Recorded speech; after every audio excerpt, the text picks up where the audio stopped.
Good Monday morning. Christmas week is here. Yes, Americans on the move, but the weather is already causing some major problems. It is December 22nd. This is today. Holiday rush. More than a third of the population packing their bags. This is the worst I've ever seen. Highways jammed, airports packed as Mother Nature creates a merry mess. Pouring rain, whipping wind, and snow on the way too. We're tracking all of it. Active pursuit. The U.S. Coast Guard targeting yet another Venezuelan oil tanker in the Caribbean as debate rages on Capitol Hill over the escalating tensions. We should not be waging war against Venezuela. We're live with the latest. Growing backlash, mounting pressure on the Department of Justice to release all of the files related to the Jeffrey Epstein investigation. This was a slap in the face of survivors. As some members of Congress threaten legal action. We're live with the fallout from the files and what happens now.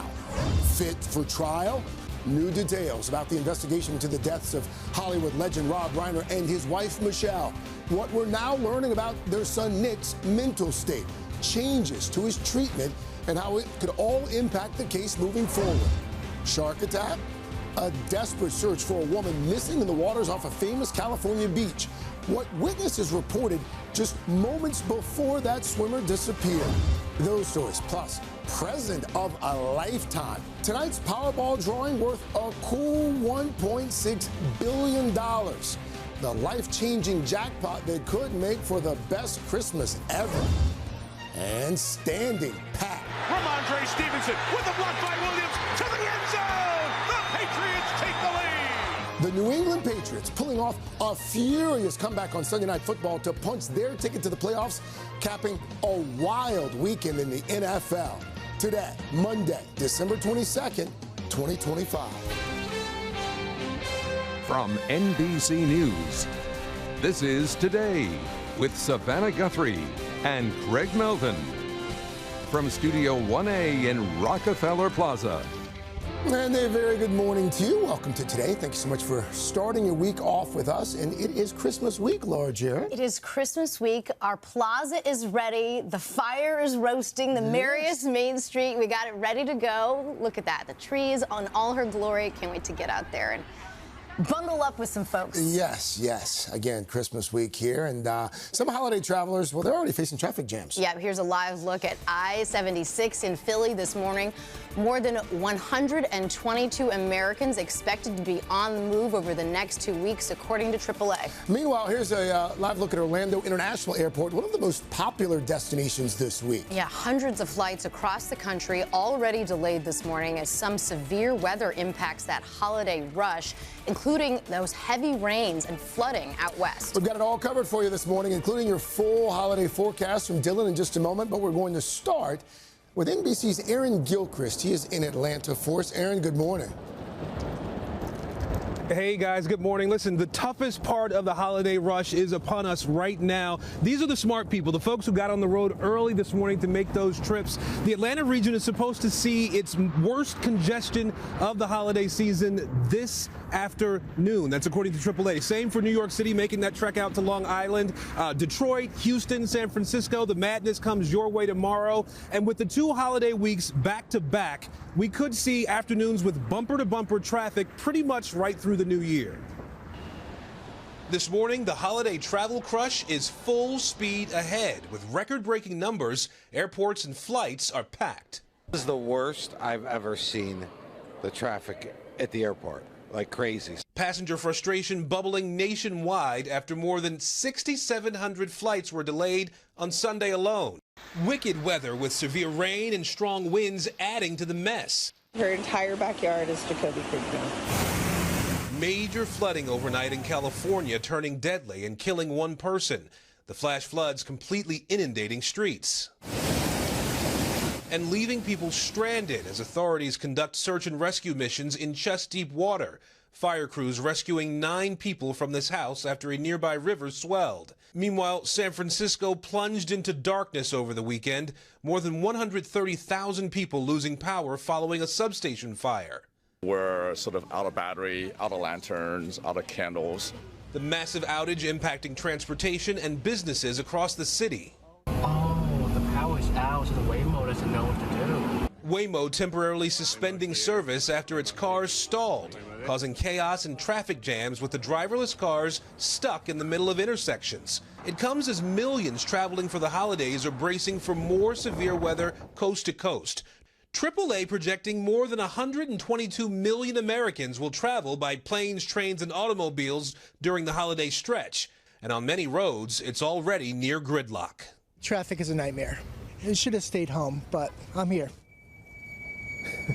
So listen, a couple of pro tips for you if you're driving. The best days to travel for traffic going to be the day, Christmas Day and New Year's Day, both on Thursdays this year. The worst days to travel, the Friday and Saturday after Christmas. Don't even bother. And one from the TSA at the airport: if you can spill it, spread it, spray it, pump it, or pour it, and it's more than 3.4 ounces, put it in your checked bag. Craig, you don't want to have to toss out the fancy bottle of perfume that you're taking to your mama. No, you don't. When you get to the airport trash can, right? That's a good tips, my friend. Aaron Gilchrist, Aaron, thank you. You don't want to do that to Ms. Melvin. No. Come on now. Let's get a check of our holiday travel forecast. Dylan is in for Al this morning. Where are we starting, Dylan? How are we looking? Let's start out west, because that's where we have this big storm system, and it is going to impact parts of the west coast for the next several days. So we do have that flood threat out there, but if you're traveling today, most of the country, besides the west coast, looks really nice. In fact, record warmth down through the southern plains, down through Texas. We're going to be in the mid to upper 70s. The East Coast, that I-95 corridor looks fine for today. Now, at the airports, again, San Francisco, Portland, Seattle, that's where we'll see our delays. But if you're traveling up and down the East Coast, back through the middle of the country, today is okay. Tomorrow, it's a different story. We are going to see some light snow impact the Northeast and also up across New England, and then continue with that heavy rain and mountain snow out west. So if you are flying tomorrow, New York area airports, also up into Boston, we could see some delays just because of the snow and the extra time it takes to de-ice the planes and all that mess. If you're traveling, your trouble spots would be up across I-90 and then heading up into New England, I-95 up that way, through Connecticut and up into Massachusetts, too. Out west, we're going to see that heavier rain from Sacramento right up into the Seattle area. And then on Wednesday, we are looking for most of our heavy rain to impact central and southern California. Los Angeles, we are looking for torrential downpours likely, record highs and nice and fine through the middle of the country. The East Coast does dry out, though. We will see the sunshine return. So I'd say the worst time to travel for the East Coast will be Tuesday. Out west, really any day this week is not great. Yeesh. All right. We'll come back to you in just a few. Thanks, Dylan. Now to the escalating tensions between the United States and Venezuela, with the Coast Guard pursuing another sanctioned oil tanker in the Caribbean as President Trump leaves the possibility of war with Venezuela on the table. Our senior White House correspondent, Garrett Haake, is traveling with the president in Florida. Garrett, good morning. Hey, Craig. Good morning. The United States has now attempted to seize 3 oil tankers connected to Venezuela in just the last few weeks. The first sits at anchor off the coast of Texas. The latest is still being pursued by the Coast Guard. It's all part of this mounting pressure campaign the White House is orchestrating against Venezuelan leader Nicolas Maduro to cripple his economy. Maduro calling the seizures piracy.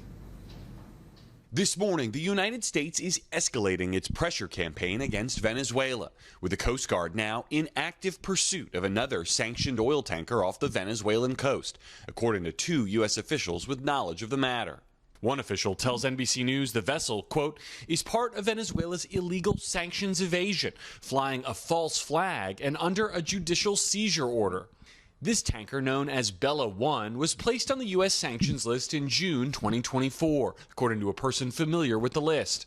It's the 3rd vessel the U.S. has pursued in recent weeks. On Saturday, the Coast Guard intercepted another tanker, which the White House said was carrying sanctioned oil. And on December 10th, the U.S. seized a sanctioned tanker Skipper in the Caribbean, seen in this new satellite photo, anchored just off Galveston, Texas. That seizure prompting President Trump to announce a blockade of sanctioned oil ships from Venezuela. Adding to the tensions, the Pentagon has conducted at least 28 strikes on boats the administration says are used to traffic drugs, killing 104 people.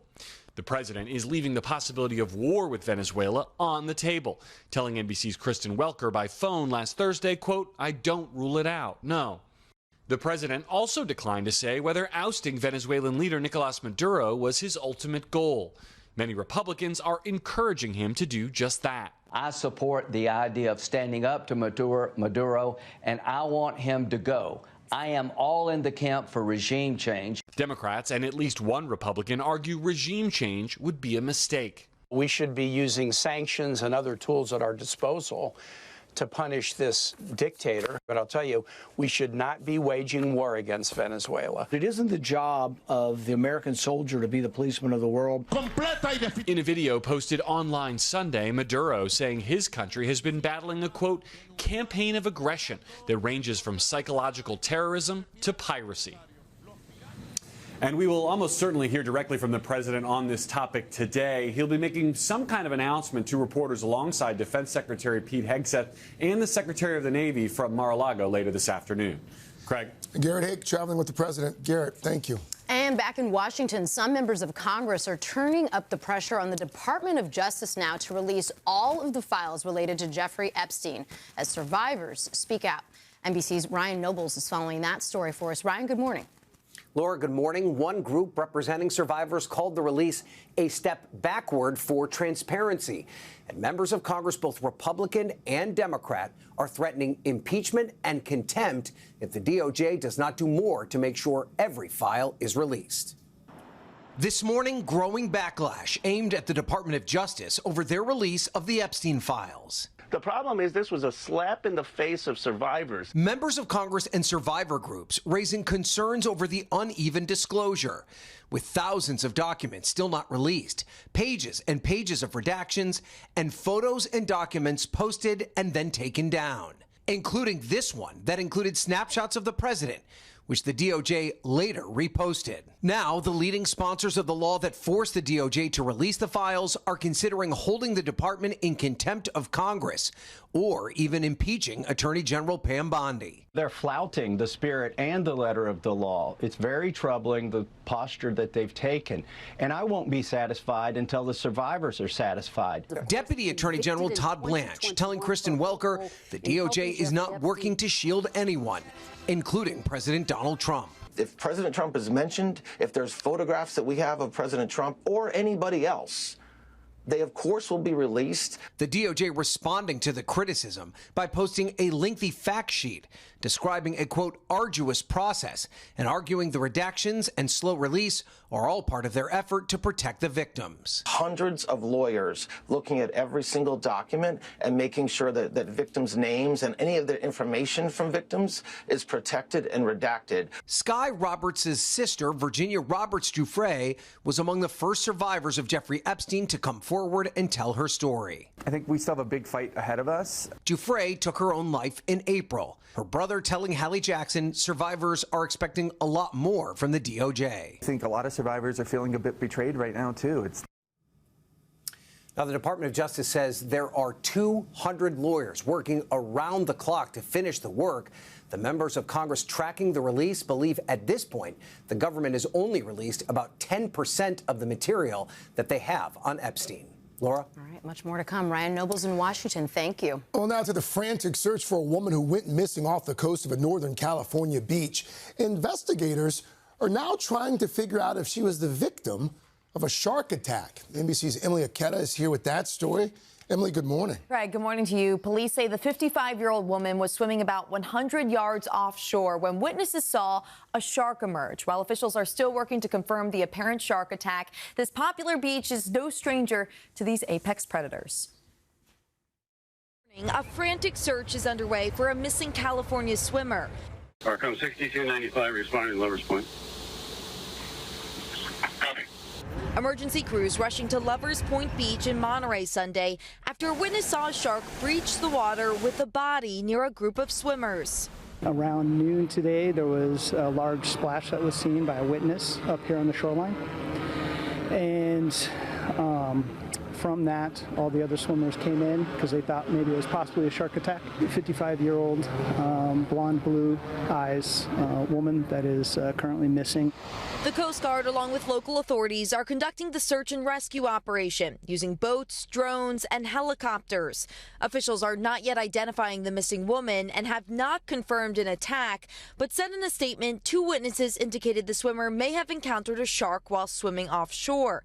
Lovers Point is a small beach in Monterey County, popular with swimmers, kayakers, and paddleboarders. In 2022, one swimmer surviving an attack by a great white shark, thanks to a group of Good Samaritans who spoke out following the incident. Definitely the worst injuries I've ever seen, of any accident. Paul was calling tourniquet, so like people knew on the shore already in advance. But experts like Chris Lowe, head of the Shark Lab at Long Beach State, say shark attacks are fairly rare. You're generally safe in the water anytime. We just have to remember sharks are always out there. It's their home and we're guests. Be careful swimming around dawn and dusk. Those are periods when sharks may be more active. As Lovers Beach remains closed this morning, the community of Pacific Grove is shaken. It's just sad, and hopefully they can figure it out. And police say the swimmer's family has been notified. Nearby beaches will remain closed until tomorrow as the search continues for the missing woman and any signs of this shark, guys. All right. Thank you. All right, well, you still have got a chance at a holiday miracle as there was no big winner in the Powerball over the weekend. The Powerball jackpot is jumped up to $1.6 billion. That is the 5th largest U.S. lottery prize ever. The cash payout, just a cool $735 million, not bad. The next drawing is tonight. If you buy that ticket, your odds of taking home the top prize are about 1 in 292 million. It would be the merriest Christmas ever. The merriest Christmas ever. If you don't show up on January 5th, we're going to know what happened. Actually, I would show up. I just have a bit of a different attitude. Just to dig in. Yeah. Let's find out if the luck is on our side when it comes to the weather. It certainly is for the East Coast. We are going to see, for travelers, no troubles up and down the East Coast. Lots of sunshine. We are looking for record high temperatures down through the middle of the country, down through the southern plains. Heavy rain, though, is this is just the start of a series of storms that will be making its way onshore out in California all week long. So heavy rain today is going to last off and on throughout the entire week. That's a look at the weather across the country. We'll get to your local forecast in the next 30 seconds.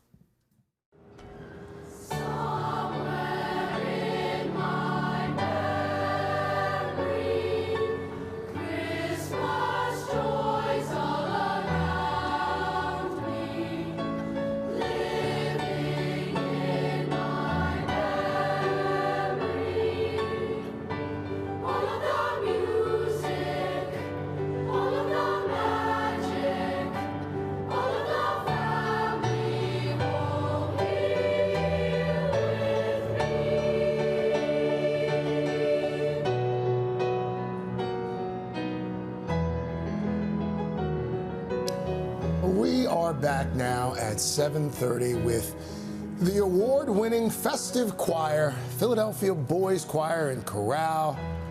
They are going to be entertaining us all morning long. So enjoy Choir Week every year here at the show. Beautiful voices. Love to see them. Yeah. We are going to begin this half hour, though, with new details in a case that has shaken Hollywood, really nationwide. We're learning more about the mental health of Nick Reiner, who is accused of killing his parents, legendary director Rob Reiner and his wife, Michelle. Liz Kreutz is in Los Angeles with the very latest on this and what it could mean for his defense if the case goes to trial. Liz, good morning.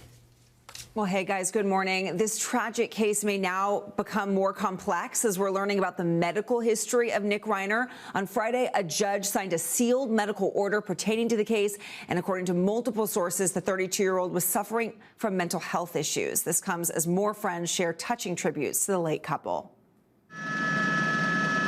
In the week since the death of Hollywood icon Rob Reiner and his wife Michelle, NBC News has learned more about the mental state of Nick Reiner before prosecutors say he fatally stabbed his famous parents. 3 sources with direct knowledge of the case tell NBC News the 32-year-old was being treated for a serious psychiatric disorder at the time of the crime.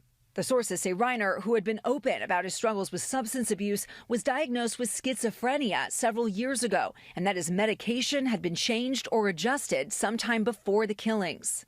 Hours before the bodies were found, Nick Reiner had been disruptive at a holiday party at Conan O'Brien's home, according to 2 people familiar with the situation. He's now facing 2 counts of first-degree murder.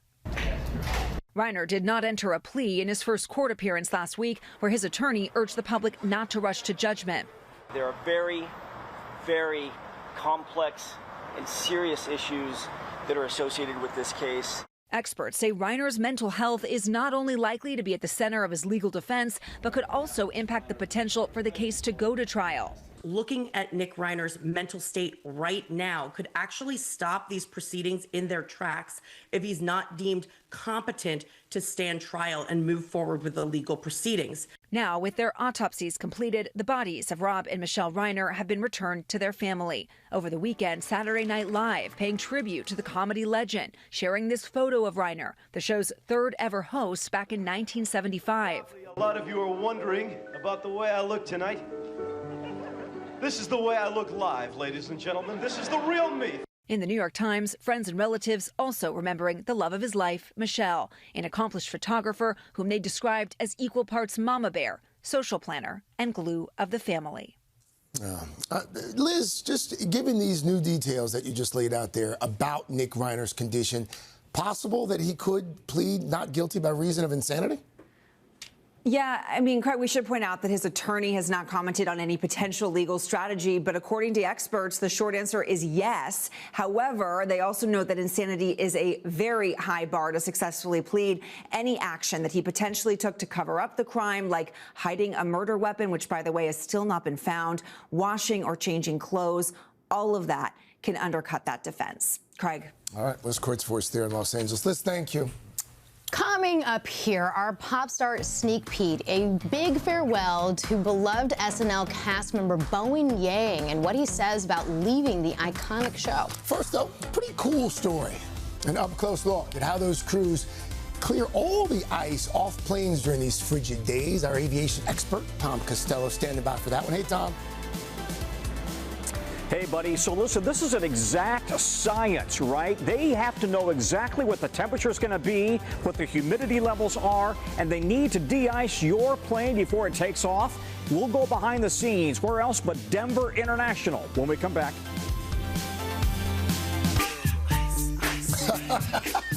Well played. Well played. The controls never misses never. On that. Just never. Back now with In Depth today, with this holiday rush expected to break records. We are this morning going to take you behind the scenes at one of the most important jobs at the airport. Yeah, NBC's Tom Costello has traveled back to his home state of Colorado, the proud boy of Colorado, to see firsthand how airlines de-ice planes before takeoff. Hey, Tom. Hey, guys, you know, every airline has their own meteorologist, right? They watch every single detail about how weather is forming at every airport that they serve. It's critical because ice, if it forms on the wings, that can increase drag and reduce lift. You don't want that. De-icing is critical. So to see it firsthand, we went to my hometown of Denver. To either obtain your boarding pass or your bag tag. At the foot of the Rockies, Denver International is the nation's third busiest airport. A critical hub for Southwest and United, sitting just west of the country's midpoint. From the terminal to United's command center. Boarding complete, Bravo 16, Bravo 16. To the ramp tower. Once you pass Alpha 23, direct to 3 Whiskey. To the runway. Denver is neck and neck every month with Chicago O'Hare for United's busiest airport. And now the December rush is on. United as a whole will have over 10 million customers. We'll have over 1 million here just in Denver. We get over 50,000 every single day. And if it's Denver, that can mean snow.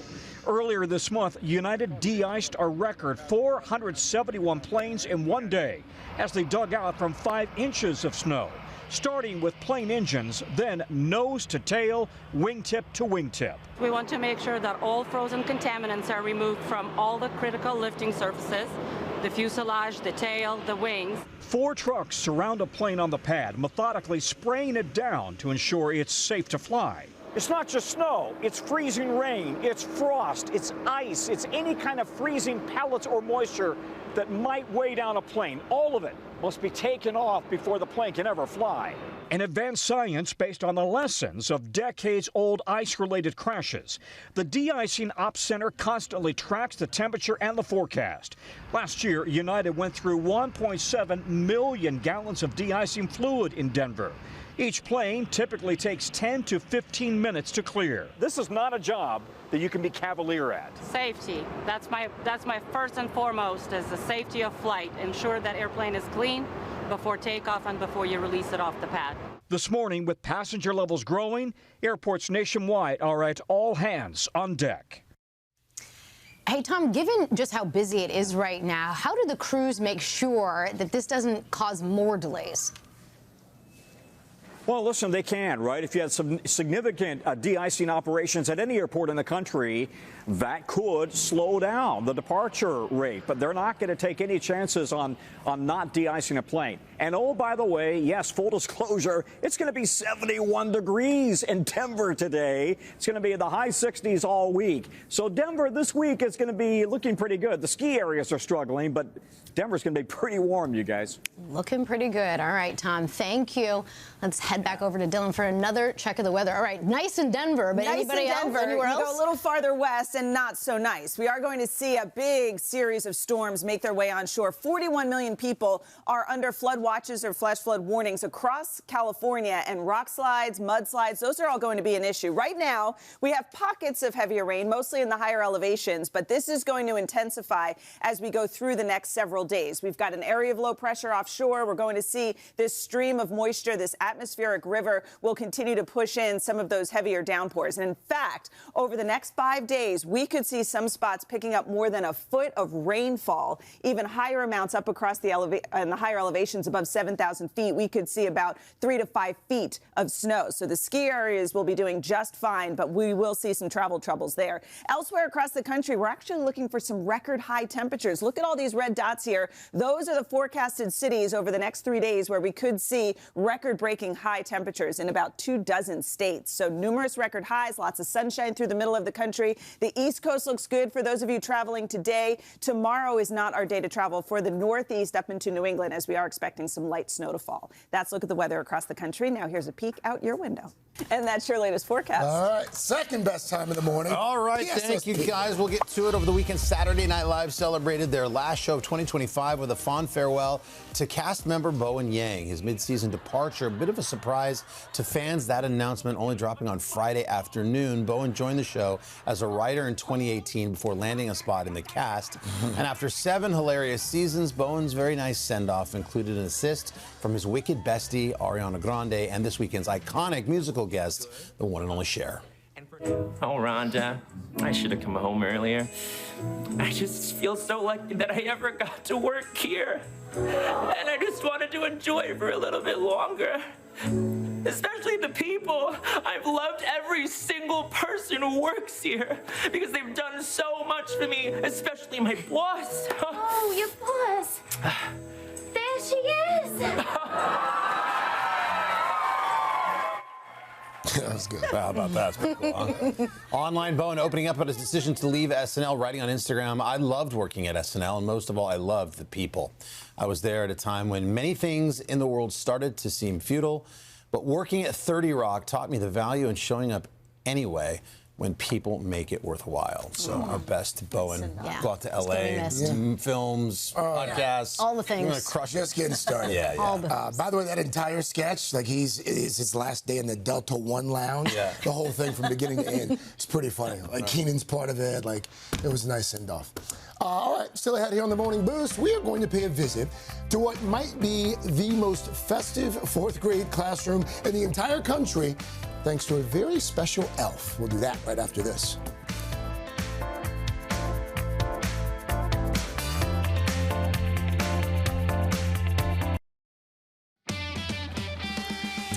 We are back with your Morning Boost. Jenna is off, so Craig, take it away. All right, I'll try to do it proud here. So Christmas came early. We found 2 booths under the Rockefeller tree across the street today, both celebrating some of the best movies of the season. So we're going to start by introducing you to Miss Adams, a.k.a. Buddy the Elf, and her 4th grade class.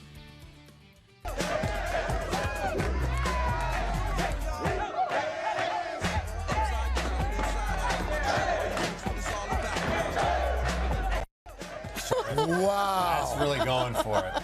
That's why we love teachers. I mean, watch out, Will Ferrell. Miss Adams, she's coming for your moves. That was a doggone good buddy. It was good. All right, so that was one. Here's one more. Here we go. Christmas Crazy Kiddo, channeling Jim Carrey and the Grinch. Ooh. Ethan. I need one. Oh. Mr. Grinch, Oh. you're tired of bad bear. I love it. I love it. I like the dramatic reveal. Right? Like I wasn't sure what he was going to do and pop out of there. Like, what are we doing? The suspense. He committed. Oh, he's He committed. sweet, though. Well done. Very Well done, cute. He is hired. What's coming up in Pop Start? Well, we're going to tell you which actors are checking into the White Lotus when we share some news about season 4 that's coming up in Pop Start. But first, quick check your local news and weather in these messages.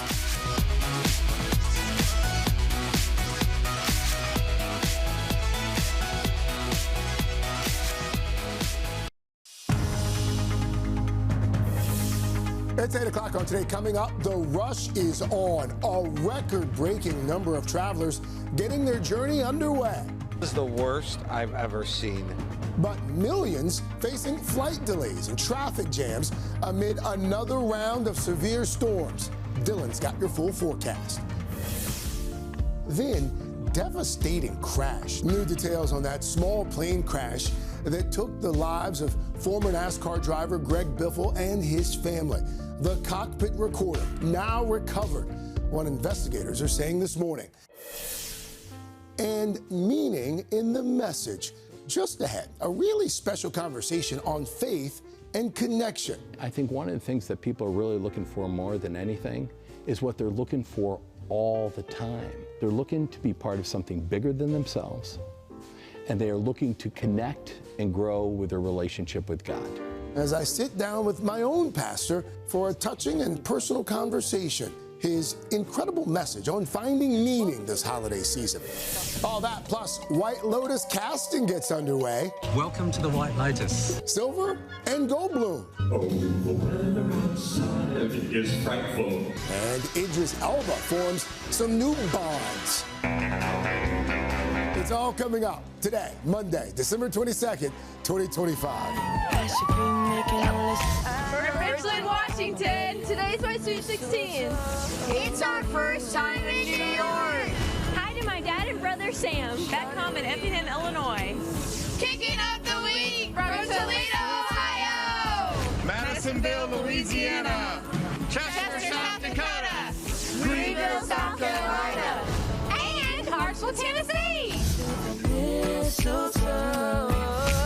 Here on a mother-daughter trip. Good morning to our students at Shaler Crestland Elementary In Shaler, Iowa. All right, good morning. Good morning to those students. Good morning to all the folks on the plaza. Good morning to Al Roker, who is at home watching. And good morning to you. Thank you so much for starting your holiday week with us this Monday morning. Laura in for Savannah, who's enjoying some time off for the holidays as well. Happy to be with you. Encourage you to finish up your Christmas shopping. Or to start my Christmas shopping. Yeah. I'll never tell. Yeah. Santa's never late. And coming tomorrow on Today, 'tis the season of giving back. Still want to do more this holiday season? Of course you do. We're going to show you meaningful ways to help your community without breaking the budget. That's coming up tomorrow. All right. Looking forward to that right now, though. Let's get to your news at 8. We're going to start with a record-breaking number of holiday travelers. AAA says roughly 122 million Americans are on the move over the next few days. And for some, the weather's not cooperating. We're going to get to Dylan's forecast in just a moment. First, though, NBC's Aaron Gilchrist is down in Atlanta. Aaron, good morning. Hey, Craig, good morning to you. I thought I'd start with the smart travelers this time. These folks that are on the highway right now, they're doing it the right way. They got out early. That's the way to go. This afternoon, the Atlanta region is expected to see its worst congestion of this holiday season. That's according to AAA. Same goes for New York City. And it's not just here on the East Coast. Out west, California right now just inundated with flooding. There were water rescues as well, obviously complicating some of the road travel out there. There is some welcome good news right now. Gas prices, on average right now, about 20 cents lower than this time last year. The national average sitting at $2.85 a gallon right now. Meanwhile, airports, they are seeing some of the craziest issues that they've had to deal with the crushes of crowds in some of the airports and big delays. 6,700 or so delays for flights just yesterday in airports around the country. FlightAware, the tracking website, saying that today we're seeing upwards of 700 flight delays, just a few dozen cancellations regulations at this point. If you can travel on Christmas Day, AAA thinks that might be a good day to fly. And one pro tip from the TSA for air travelers: if you can spill it, spread it, spray it, pour it, or pump it, and it's more than 3.4 ounces, you want to put that in your checked bag. Fruitcake, though, Craig, fruitcake will get through TSA every single time. No problem, for better or worse. Yeah, I was going to say, it'd be nice if they took the fruitcake. All right, Aaron Gilchrist there in Atlanta. Aaron, thank you. Spill, spray, pour, pump. Yeah, this doesn't bode well for your mac and cheese. You can't bring that back here, right? No, we can't. All right, for more on how the weather is going to impact your holiday, Dylan, how are we looking? Well, if you're driving today, you are good to go, especially up and down the East Coast. That I-95 corridor looks good. A couple of lighter snow showers back through the Great Lakes, but nothing that should cause any delays. We are going to see a series of rainstorms make their way on shore out in California. That's going to be a major weather event as we go through the next several days. So a flood threat already exists out in California. It's going to last all week long. Record warmth. It is not going to feel like Christmas time back through Denver, down into Dallas, even Louisville, 54 degrees, and up and down the East Coast. Temperatures look fairly seasonable, if not a little bit above average, in the 40s, close to 50. Now, tomorrow, if you're traveling in the Northeast, up across New England, we will see some light snow. That could create some delays in the morning. The roads could be slippery. We could see some minor delays at the airports, too, because of that. More heavy rain out in California, but the middle of the country looks fantastic. And then on Wednesday, record high temperatures continue through the middle of the country. Big, big storm. We are talking torrential downpours. Over the course of this week, we could end up with more than a foot of rain in some areas in California. But the East Coast does dry out for Wednesday. Temperatures look nice, too, getting back up into the 50s. Not bad, Craig. Not bad indeed. All right, Dylan, thank you. Now to some new information about that plane crash in North Carolina that killed 7 people, including former NASCAR driver Greg Biffle and his young family. NBC's Sam Brock joins us now with the very latest on that investigation. Sam, good morning. Craig, good morning to you. The NTSB investigation team is still on the ground right now, collecting evidence, they say, for as long as it takes to piece together what happened here. While the agency says they don't know the circumstances that led the aircraft to turn around minutes after takeoff, we've learned they have recovered the plane's cockpit voice recorder and are confirming one of the passengers sent a text message to a loved one from the air with just 2 words: emergency landing. Just days after a stunning and fiery plane crash in North Carolina to claim the lives of former NASCAR driver Greg Biffle, his wife and 2 kids, and 3 others on board. Our aircraft is down. Unknown subjects, runway 28. Officials now revealing that moments before the tragedy, one passenger frantically sent a text to a loved one. The NTSB is aware of one brief text from a passenger on board the aircraft to a family member that read, and I quote, "emergency landing." According to investigators, it only took 10 minutes for the private Cessna jet to take off and circle back before crashing at Statesville Regional Airport Thursday. Shortly after departing for Sarasota in rainy conditions, officials say the aircraft returned for landing, though it's unclear why. Early indications from multiple sources indicate that the airplane was stable on approach, configured for landing, but the aircraft was coming in low. The NTSB says the plane struck a light pole well before reaching the runway threshold, then hit trees, more poles, and an airport fence. This surveillance video capturing the heavy plumes of fire and smoke right after the small plane went down. Now, investigators releasing new images of the crash site as they recover key pieces of evidence, including a cockpit voice recorder, and try to determine what caused the crash. Over the weekend, Biffle's Racetrack paying tribute to the family at an annual Christmas event. Please join me in a moment of silence for Greg Biffle and his family. Former NASCAR team owner Andy Petrie used to race with Biffle. He says the loss doesn't feel real. You look at these pictures and images of this young, beautiful family and him. I mean, he's sitting here in the prime of his life. It's a super sad day for everybody in the sport. So tragic. Investigators did not say who sent that text message before the crash, and they also said they're not aware of any other communications, guys. There was also not a Mayday call here, putting greater emphasis on the cockpit voice recorder, avionics equipment recovered on scene, and aircraft maintenance logs as possible leads to unveil this mystery. They still have not identified who was actually flying the plane, but there were 3 licensed pilots on board the aircraft. It's just such a tragedy. And folks who knew Greg Biffle loved Greg Biffle. A friend of mine who knew him fairly well described him as a great humanitarian as well. So, huge loss. Thank you, Sam. Appreciate it, Sam. Turning now to the NFL. The New England Patriots clinched a spot in the playoffs with an exciting comeback win over the Baltimore Ravens on Sunday Night Football. The 21, Stevenson bouncing outside. Ramondre Stevenson with the block by Williams to the end zone. The Patriots take the lead. Early. The Pats scoring that go-ahead touchdown late in the fourth quarter. Final score, Patriots 28, Ravens 24.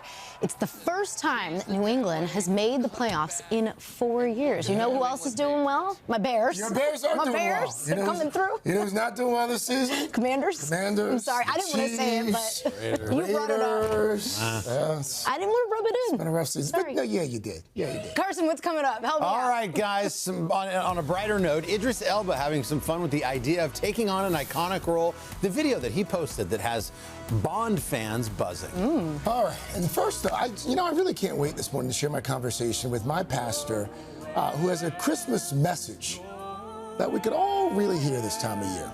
But first, these messages.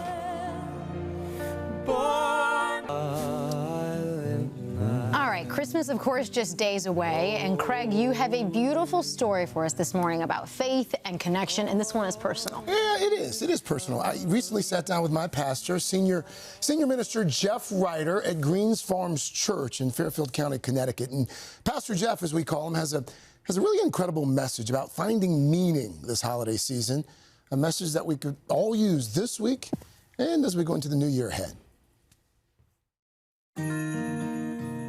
Greens Farms Church in Westport, Connecticut has been a place of worship for more than 300 years. And for the last several years, it's been my place of worship too. I wanted to sit down with my pastor, Reverend Jeff Ryder, to find out what people are really looking for this holiday season and what he hopes they will hear. I think one of the biggest things that they're looking for is relief. This is such a stressful time for people. And there's a sense that they want to nail the holidays. They want to get them right. And that means different things for different people. It can mean different things for different families within the same family, which is oftentimes a real challenge to navigate. But, you know, honestly, I think one of the things that people are really looking for more than anything is what they're looking for all the time. They're looking to be part of something bigger than themselves. And they are looking to connect and grow with their relationship with God. One of the things I've always enjoyed about our church is you've got a lot of folks with different beliefs and different backgrounds. Yeah. How do you help people find common ground in a congregation that is different? You know, one of the things that I try and remind myself all the time is that when I was growing up, some of my best teachers were people who were different from me. So we encourage people to take a break and hopefully remind themselves that truth, it's very possible for people to look at the same thing and see very different things. And it's just a reminder that, you know, we sometimes think we have a corner on the truth, and we don't. We all have the ability to kind of see new things, and we have the ability to kind of take that into our experience. My older brother was a Baptist minister, and he and I used to talk about the challenges of the ministry. And he would point out sometimes that, you know, you're there for the baptisms, you're there for the weddings, but you're there for the illnesses, and you're there for the funerals. This is a time of year when folks who have lost a loved one, or someone who may be grieving, this is a hard time of year for them. How do you counsel them? Leaning into that message that Christmas is Emmanuel. Christmas is God with us. And if you're not feeling that, one of the greatest and easiest ways to embrace that or to feel that is to connect with other people. You know, sometimes when we're feeling that sense of grief and loss, we isolate. We go into our corner. And I think really what it is, it's an invitation to embrace. It's to get into community as well. When folks come here to this church during the Christmas season, what do you hope that they take away after a service? I would love to tell you it's that they're just blown away by my amazing messages or even the fabulous music. But what they come away with is a sense of energy, of being alive. And it's the comment that I get time and time again. There is something powerful about that each and every time when you realize when we can set aside the difference, when we can set aside the pettiness, when we can find it in our hearts to forgive. That moment is just electric. After Christmas, of course, is the new year, and people like to start making those resolutions. They resolve to start doing a bunch of stuff or to stop doing a bunch of stuff in some cases. How do you view the start of a new year? Well, my hope and prayer for 2026 is not all that different from 2025, 2024, and a whole bunch of others. It's the prayer to help me and to help this world to learn how to disagree better. You know, learn how to lean into difference and to lean into the sense of community and belonging that comes from that. If you could say anything to people right now, especially as we get ready to head into 2026, what would Pastor Jeff Ryder say? Hope. Hope is alive. Hope is here for you, and it's found in the most unlikely of places. When we do church right, we make room for God, and God shows up. God never disappoints. A message of faith and hope echoed in this very spot for centuries. We've enjoyed worshiping there with Pastor Jeff for years. But his message of hope, he preaches on that theme a lot, hope and unity, and finding the things that unite us. And not being isolated. I mean, that's a message for everyone, right? Yeah. Just to don't self-retreat, actually come Be with together. community. It'll help you.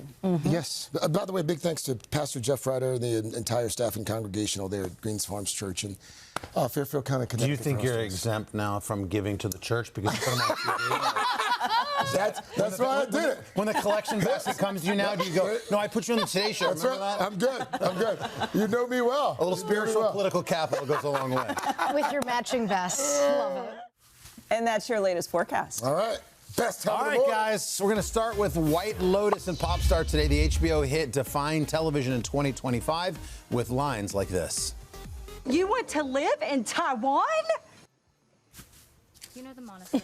That was fast. I thought they were going to show the clip of your interview with Parker, because that went viral, and that was really funny, too. That defined the year. Anyway, casting's begun for the highly anticipated 4th season as the show sets its sights on a new location. They're going to slum it in the south of France.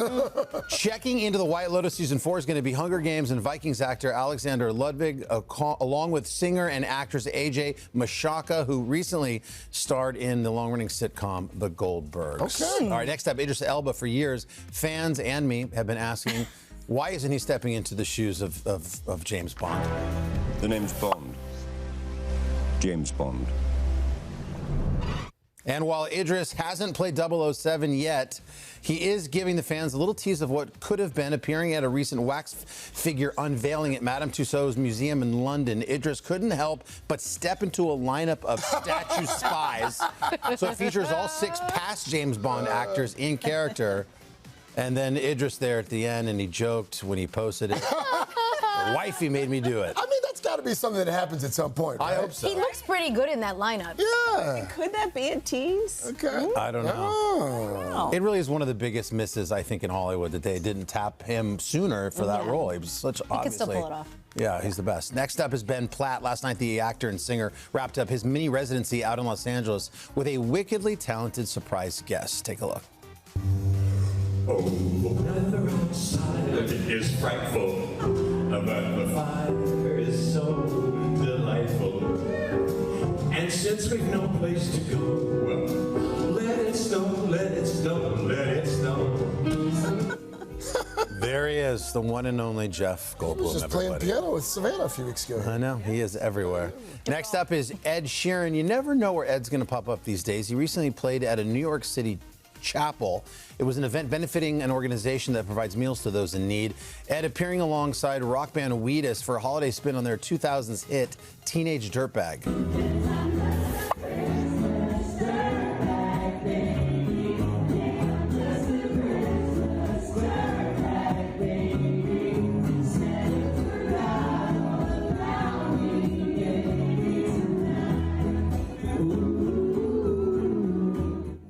you say dirtbag in a chapel? I know, I was wondering. It seems like an odd What would your combination. pastor say about that? Sure it can. Yeah, what would Pastor Jeff say? I don't know if we could play teenage dirtbag there in the church, but well, it's for a good cause. So Okay. That's all. I understand. Plus, they play the Christmas classic "Fairy Tale of New York."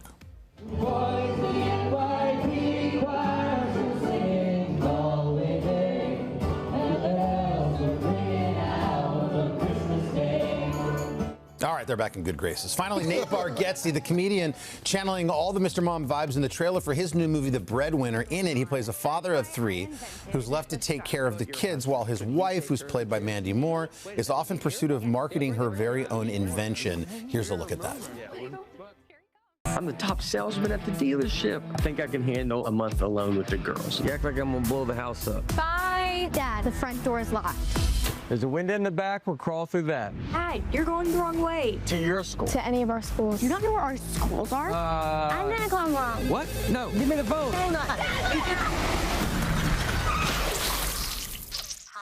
I like it already. Yeah. I can already relate to a lot of that. That's going to be good. It's called The Breadwinner again, and it hits theaters March 13th. Bargatze's so funny. Oh, he's the best. So good. Yeah. All right. Still ahead, last-minute gifts that don't feel rushed. Some great ideas from DIY, personalized, even ways to dress up a gift card after your local news. Speaking my language, though, Jared.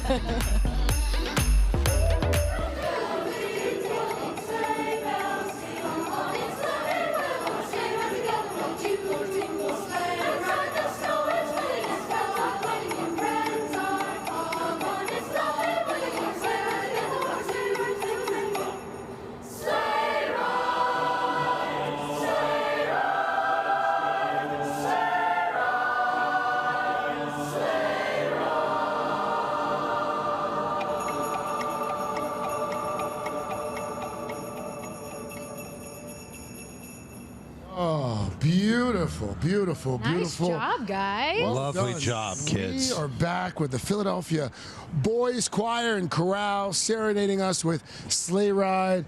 Well done, gentlemen. Well done. By the way, in case you didn't know, Christmas just 3 days away now. PSA. There you go. Holiday spirit, strong in the air. So they're going to be treating us to a memorable holiday medley coming up just a bit later. And with just a few days left until Christmas, Broadway star Brian Darcy James is our elf this morning. Yes, handing out some toys for the Today Toy Drive Spectacular. He's also going to join us in our 3rd hour. And a special thanks to Hess Toy Truck for donating 450 toy trucks to our drive. And don't forget, you can join in from home. Go ahead and scan that QR code at the bottom of your screen or head to today.com. We are back on the plaza, which has been transformed into our own merriest Main Street this morning. You guys doing good? Doing well? Have been having a good time? Okay, good. Okay, good. As we warm up by the fire, this place feels like the perfect place to cozy up with a mystery novel. Yeah, so we got our mugs, a little mystery in those mugs, and nobody does this better than Agatha Christie, whose stories still resonate today, right, Carson? This is cider with a little wit, cider with a little something, something. Little. I like it. Love it. By the way, our Molly Hunter stepped back in time. She went and visited that English hotel that inspired some of Christie's most famous work. Guys, good morning. We have traveled down to the wild Devon coast. It's a place that famed author Agatha Christie drew inspiration, and you're going to see why. Take a look. Off the coast of southern England, on a remote, windswept island, a murder has been committed. Well, not exactly. These are actors, and this midwinter murder weekend is inspired by the world's best-selling queen of crime, Agatha Christie. She's dead. We boarded the world's only sea tractor, plowing through the waves at high tide to arrive at the legendary Burr Island Hotel, owned and operated by Giles Fuchs. Welcome to the Palm Court. This is the centerpiece of Burr Island Hotel. Christie famously stayed here while writing. The Art Deco jewel was built in 1929, the bedrooms frozen in time. In the evenings, cocktails are shaken and sipped in the Palm Court, black tie dinners in the Grand Ballroom. Why do you think she came here? Well, she loved this area, didn't she? She knew the owner of the hotel, and of course it's very glamorous. you know, she was hanging around with the jet set of the age, and they were all here. He says that Christie wrote in this very beach house. And we know that 2 of her novels were directly inspired by Burr Island. Yes, well, the first one, and then there were none. And the second book, Evil Under the Sun, and we know that they were inspired by Burr Island because on the inside flyleaf there are maps of the island. Our map is very reminiscent, shall we say, of what Burr Island is like. So we come across the causeway there, a hotel where we are right now. So this idea of a Christie for Christmas. Christie expert Mark Aldridge is here to give a tea time talk to Christie fans about her favorite time of year. He explains how her mysteries were often inspired by her childhood Christmases spent at a country house in the north of England. Well, she would go usually to Abney Hall, which is where her sister and her brother-in-law lived, and it's a beautiful grand house. She talks extensively about how much food they ate, and she lists like 2 different types of turkey, plus beef, plus all sorts of things. So this is the Adventure of the Christmas Pudding, and this is the one that was directly inspired by her Christmases at Abney Hall.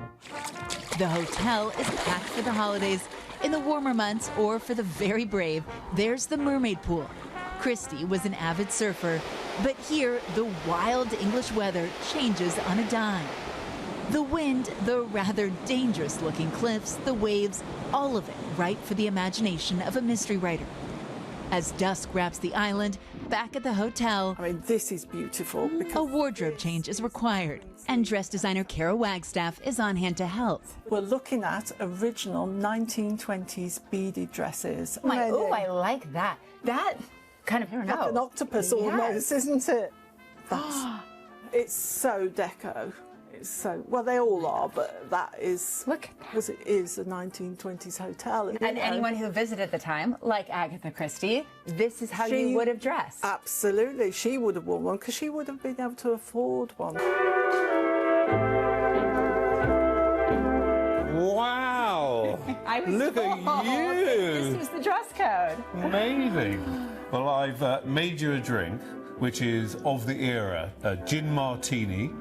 But of course, Agatha Christie didn't drink, did she? But we're going to. Cheers. Cheers. The Palm Court soon fills with guests dressed like it was the 1920s. And then, over dinner, the murders begin. Nothing to worry about. And on a day like today, all you want to do is curl up with a good book, and there is nothing like a midwinter mystery to get you into the holiday spirit. Guys? Thanks to Molly for that one. Mystery. Little good murder. We did that for my brother's 50th birthday. Yeah. And my aunt was the one who died. Oh, yeah, but she totally. Did you solve the mystery? We found her in a corner, totally. She went all in. Overacting? Yes. Who's the killer? Who's the killer?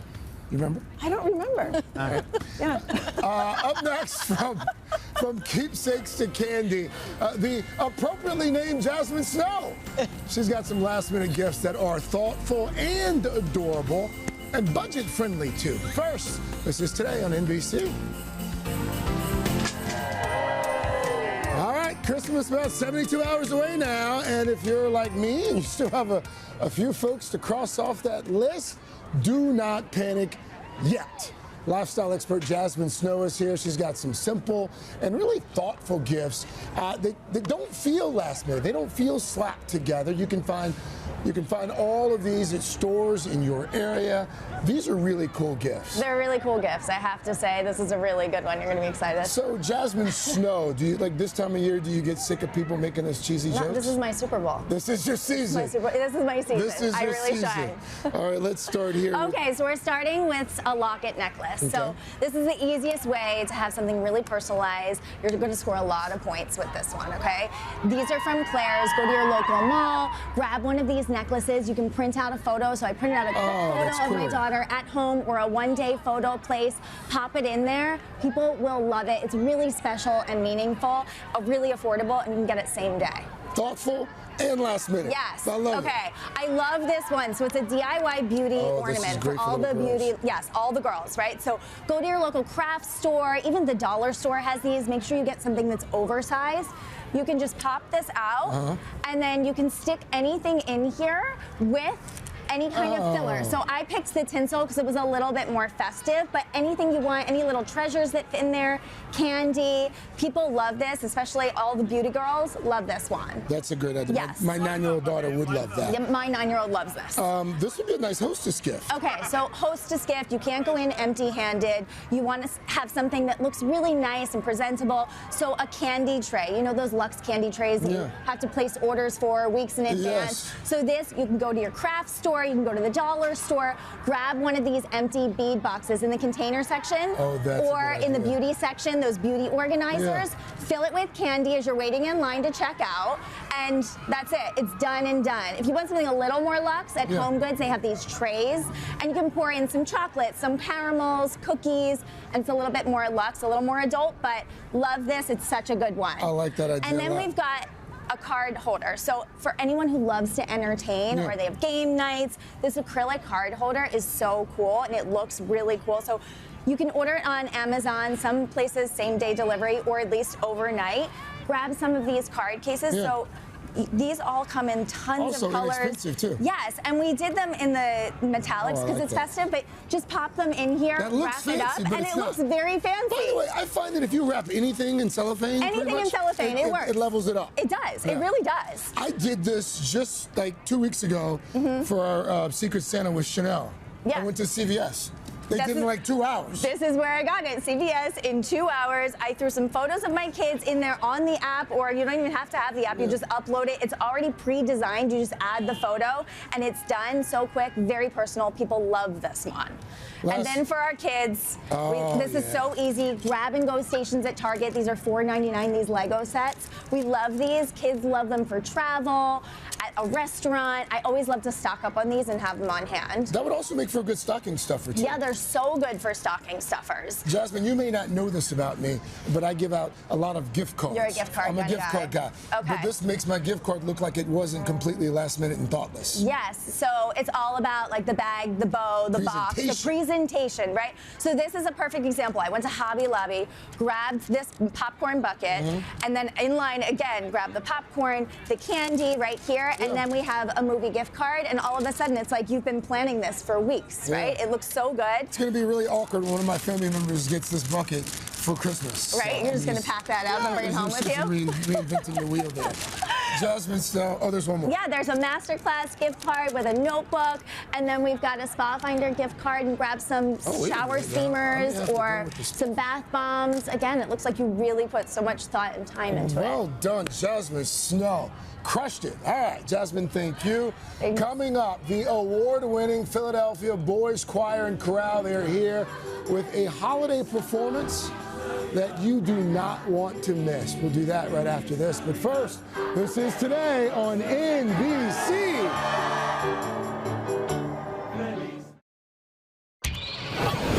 The City Concert Series on Today is proudly sponsored by Citi. Welcome back. We have turned our plaza into a winter wonderland, in case you haven't noticed. And all morning long, we have been enjoying the sounds of the Philadelphia Boys Choir and Chorale. For more than 5 decades, the Grammy-nominated and Emmy-winning group has performed all over the world. And this morning, one of those stops brings them to our own Marius Main Street. The group, led by choir alum himself, Jeffrey Smith. Jeffrey's been doing it since 2004. And here they are with a beautiful holiday medley.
guys. Philadelphia Boys Jeffrey, Choir thank and you. Chorale. Thank you. Can we give it up for them one more time, on. please? They're out here in the freezing cold, no gloves for Wait, hold on, Jeffrey. guys. Come on, guys. Give us a 6-7. Just go, loosen up. That's all they needed. That's all they Trying to needed. get them in trouble with Jeffrey. No, they did their thing. And by the way, a big thanks to their parents over here in the corner, too, for folks are there. making that drive from Philly. So thank you. And you're going to get more of them in the third hour. Yes. We are. Yeah. All right. By the way, speaking of the third hour, also coming up next on third hour, we're going to help you stay stress-free during these busy final days of the holiday season. All right, coming up on Jen and Friends, the stars of the new movie Song Sung Blue. We got Hugh Jackman and Kate Hudson. We're back after your local news and these quick messages. Thank you, guys. Hey, thanks for watching. And don't forget, you can catch the Today Show every morning on NBC or take Today when you're on the go. Just follow the Today podcast on Apple Podcasts, Spotify, or wherever you listen.